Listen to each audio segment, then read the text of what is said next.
establish a just budget that will reflect our priorities. The priorities of the budget for us are: prioritize the needs of students in public schools should always be the budget priorities, especially for special education, English language learners, and students in poverty. 2, state and federal funding must be equitable, adequate, transparent, predictable, and fair so every child can succeed, since we are there for all kids. Support educators and responsibly address Wisconsin's teacher shortage crisis. Full accountability and a moratorium on voucher and independent, non-district charter spending. And lastly, invest in closing Wisconsin's education gaps, not making them wider. Today is the network's Statewide Day of Action. This day is a direct result of the recent votes in the state's Committee on Finance to cut 90% of proposed school funding in the governor's budget. As a retired educator and former school board member, I refuse to make this day political, but focus instead on children, our most precious gift on earth. Most of these precious gifts, our children in our state and in our community, attend our public schools. Amazing things happen in our public schools every day, especially during this past year of the pandemic. You're going to hear about this past year, a year where staff became available to students and families 24/7, and how many years of inequitable funding continues to impact the Eau Claire Area School District. We will conclude with 2 memorial alums as they reflect on their public school education. They are 2 of our precious children. I can't thank you all enough for taking the time to be here today. Each one of you can commit to insert your influence where you live. When you leave today, share the facts you heard here with your family, your friends, and legislators. It will make the difference that public schools need. All of us doing advocacy for our very own public school district. Advocacy for our 11,000 children we serve, the 8,000 families we serve, and the 1,400 employees that serve you. If you want to become part of the Wisconsin Public Education Network, I have a clipboard at my little green table, and you can come and give us your email, and you will continue to receive the facts about the budget and its impact on public schools. Now I would like to hand things over to Michael Johnson.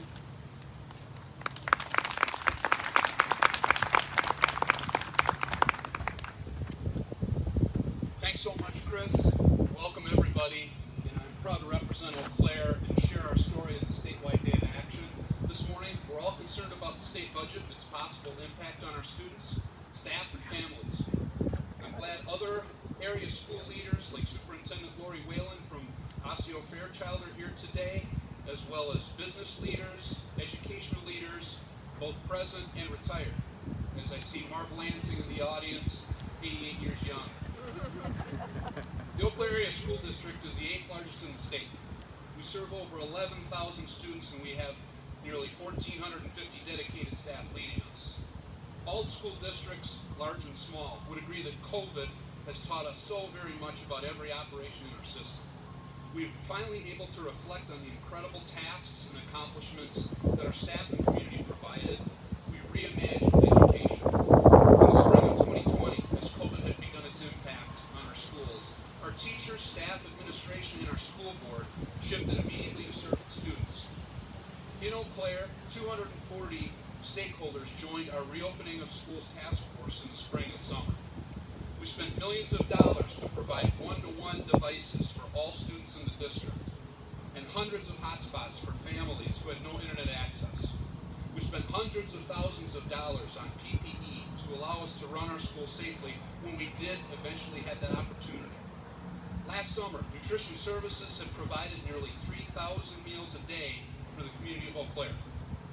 In late July, our board approved our hybrid model to provide a safe in-person learning environment for students and staff when many larger and smaller school districts chose to deliver virtual instruction. Our staff reinvented their teaching methods in a matter of weeks. In Eau Claire, 2,000 students, families, had chosen a 100% virtual model.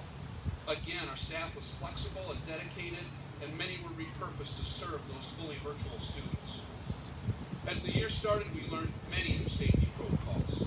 Nutrition services and student transit partnered to serve our community, providing 5,000 meals a day to students and transporting hundreds of meals a day in the city.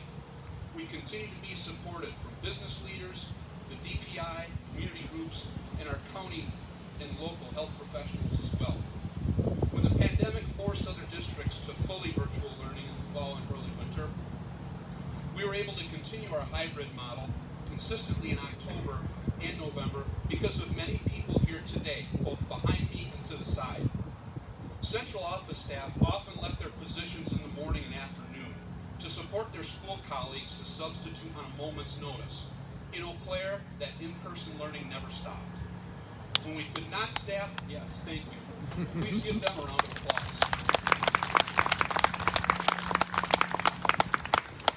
Eventually, when we couldn't staff our schools due to high quarantine rates and shifted to 100% virtual for only 10 days, again, the learning hadn't stopped due to our teachers' flexibility and dedication and stakeholder input and support. In late winter and early spring, when we faced difficulty shifting instructional models for more in-person learning in a district our size, we finished strongly, listening to our staff in scheduling and supporting our students to the finish, safely and consistently. We continue to learn from all these lessons in preparation for our students' futures. The key is all these significant changes and protocols were due to the pandemic, a once-in-a-lifetime educational crisis. These ESSER funds are one-time dollars to help support our students and families who have endured significant emotional trauma, mental health concerns, and learning loss. We desperately need our legislators to collaborate to increase our revenue limits, school aids, and the special education reimbursement rate, recognizing that an ongoing investment in our students at such a critical time in their lives will greatly benefit our community and state for many, many years. Thank you so much for your time today and showing up, and I'd like to introduce Erica Zur and Josh Clements, two of our school board commissioners. Thank you.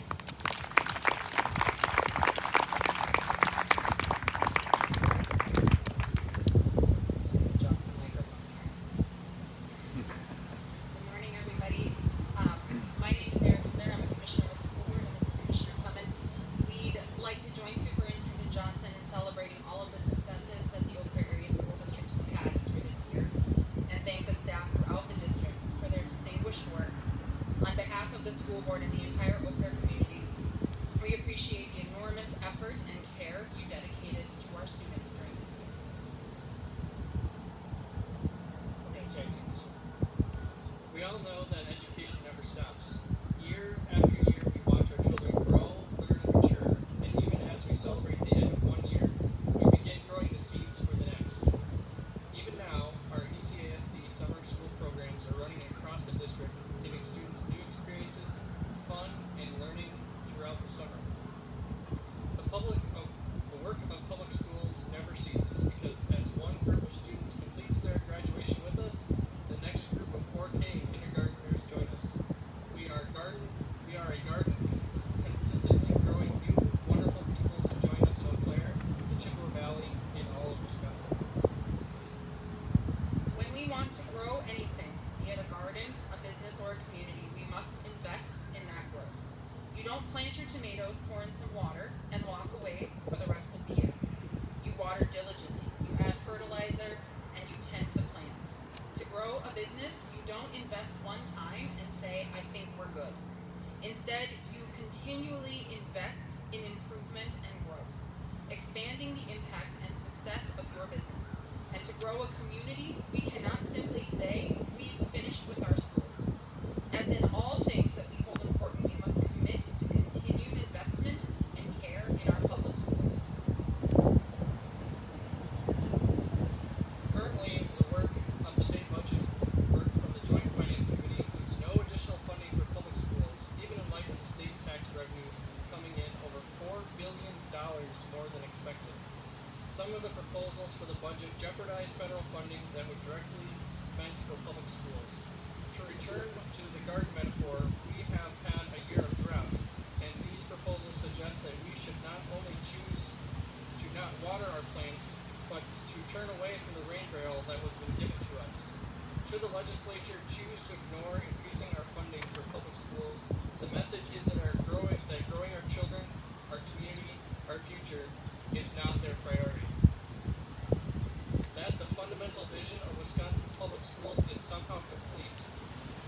us, whether we are raising children or not, know that as we must continue to water our gardens, we must continue to invest in our public schools for the good of all of us, our community, and our state. The legislature has the opportunity to leave a legacy for the good of all Wisconsin by committing to our public schools, and thus our very future. Rather than leaving our gardens to dry under the heat of the sun, we can right now choose to water, tend, and care for our garden, for our children and future, investing in growth that benefits us all. The time is now to commit to public schools and the good that grows within every child in them. And now we're going to hear from Abby Johnson, Executive Director of Business Services.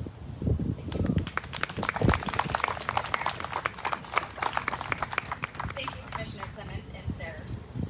As they said, I'm Abby Johnson. I'm the Executive Director of Business Services for the Eau Claire School District, and I have 3 points that I want you to take away from our conversation today. So the Eau Claire School District is the 8th largest school district in the state of Wisconsin. We currently spend below the state average when you look at all of the school districts. When revenue limits were implemented in 1993, Eau Claire was a low-spending school district at that point in time, and we continue to experience the negative effects of that low spending at that time. According to our data from 2019, our revenue limit per pupil was ranked 258 out of 421 school districts in the state. That's a little scary when we're the 8th largest school district. Those stats don't match up. Our revenue limit per pupil is $243 less than the state average. If we were at the state average, that would provide an additional $2.7 million for us to support education to benefit all of our students in Eau Claire. In the district the size of Eau Claire, that's a tremendous opportunity that our students are missing out on. We were appreciative of the previous biennium budget that included an additional per member change of $175 per pupil in 2019-20 and $179 in 2021. That provided almost $2 million of additional revenue each year to support educating all of our students. We request the Joint Finance Committee to support the $200 per pupil general revenue increase as proposed in the governor's budget. Right now, they are saying no increase at all. And that would mean $2 million that we need to figure out how we're going to support and educate these wonderful students in Eau Claire. The second point I want you to take away from is the ESSER funds that were talked about by Superintendent Johnson. ECSC has received ESSER funds, which have helped us greatly through this pandemic. It has helped offset the increased costs of providing in-person learning during the 2021 school year. And the proposal to use these funds to balance our budgets going forward doesn't meet the intended purpose of those funds. The purpose of those funds were to provide additional supports for learning loss, mental health supports, and technology supports. We were successful as a district in providing those additional supports, and we have needs that are going to continue far beyond what we currently know today. And so we're very concerned about repurposing those funds to balance our budgets in the next few years. We have been relying on those funds to help support our students and bring them out of the pandemic and get those gaps taken care of. One example is our summer school program that you heard about earlier. We were very excited last week to welcome so many students into our buildings, and this is going to happen over the course of the summer, and that is one of the ways that we're using the funds, which is intended purpose to help support learning loss that we weren't able to get and bridge those gaps. It is likely that if we have to use these ESSER funds to balance our budget, that we're going to have to make significant cost reductions in the next few years, instead of being able to use those funds to help support and provide those additional needs that students have resulted in as a result of the pandemic. The final point I want to talk about today is related to special education costs. Special education costs continue to rise in our schools. In the 2021 year, our school district anticipated providing $17 million to special education, and the majority of that is in staffing. As we have students that have increased needs as far as special education, we need to have additional staff to meet those needs and provide their education to fidelity. As those costs increase, that takes away other opportunities from our other students and things that we have to offer because we need to meet the special education needs. In the proposal, the reimbursement rate in year one is projected to, or proposed to be 45%. We're currently receiving 28 to 30%. If that in year one went to 45%, it would generate $3 million for the Eau Claire School District to open up additional opportunities for our general education students. And so it is a big deal to us, and we're paying lots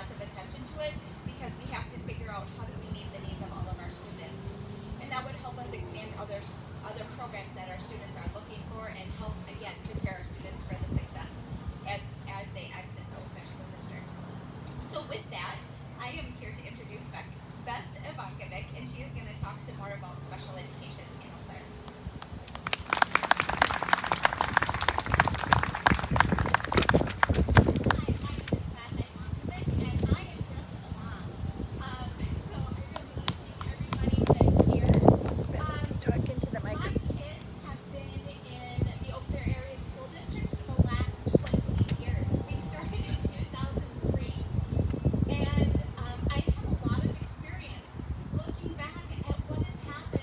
Budget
resources and support to bounce back from COVID-19.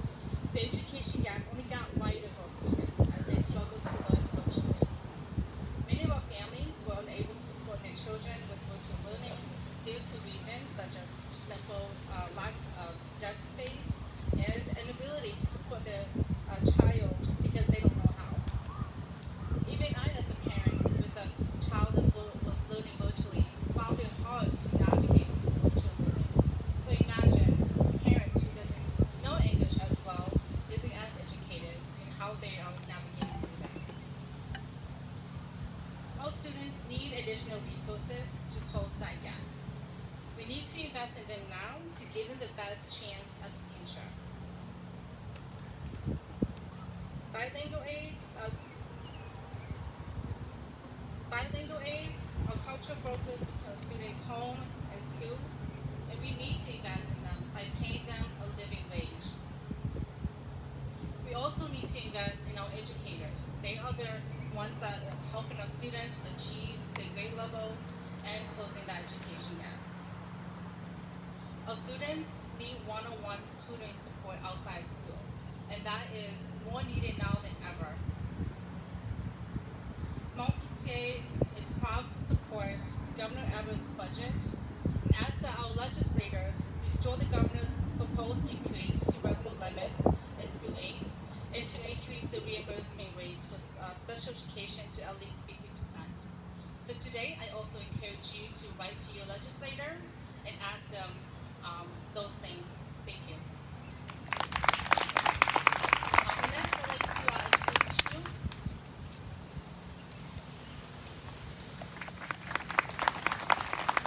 Good morning, everyone. Another short person with a big impact, all right?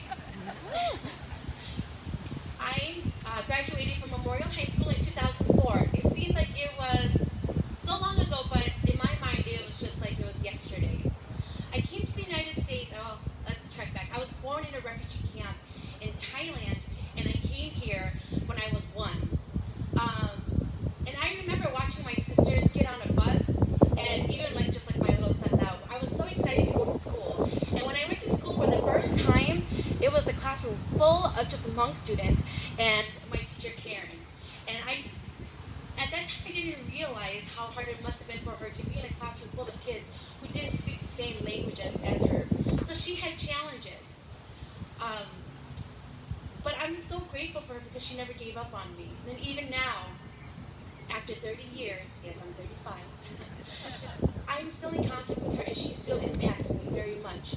So much as other teachers that have been there to support me in my experiences and giving me knowledge and skill sets to make sure that I am successful today. And I couldn't have done that without the public school system because I was not supposed to get an education because my parents came from a third world country. But by the grace of God, of all the families that applied to come to the United States, we were the only family at that time to come here. So I am so grateful for the school district. Not only that, but the school district means a lot to me because I was a part of it. I worked in the school district for over 6 years, taking that time to work with the Hmong students just like me, and making sure that they got experience as well, and make sure that I connected the dots between them. You see, it's not just about the English words, but it's the context and the culture behind that. I had a student in math class, when we were doing a math problem, and the word trail mix came up. He knew what trail is, and he knew what the word mix was, but he did not know that trail mix is actually a snack that you bring with you to eat, because he's never had that. And then another student of mine who was in first grade had never had a brownie before. And so when I brought that to him and just to see his face glow up, the taste of that big chocolate, it was just made me feel so special that I was a part of that learning experience. So our teachers need that support. They make that impact on us as students here in Eau Claire and nationwide. So we need to make sure that we are there to back them up. We need to make sure that there's funding for them. It also made me so sad as a BEA, as a bilingual education assistant, that there was not enough funding where I had to be someone to be outside to watch the students. And when the data came back and a student of mine that I should be working with was in the classroom when I was outside. His data showed that his grades went down. I should be in that classroom with that child and not outside. But because there was not enough funding, we had to use our resources differently. So I hope that my story, I hope that my experience can impact the community to write to the legislators to make sure that they know our staff, our students really need their support. And with that, I want to give that the next person to Christian.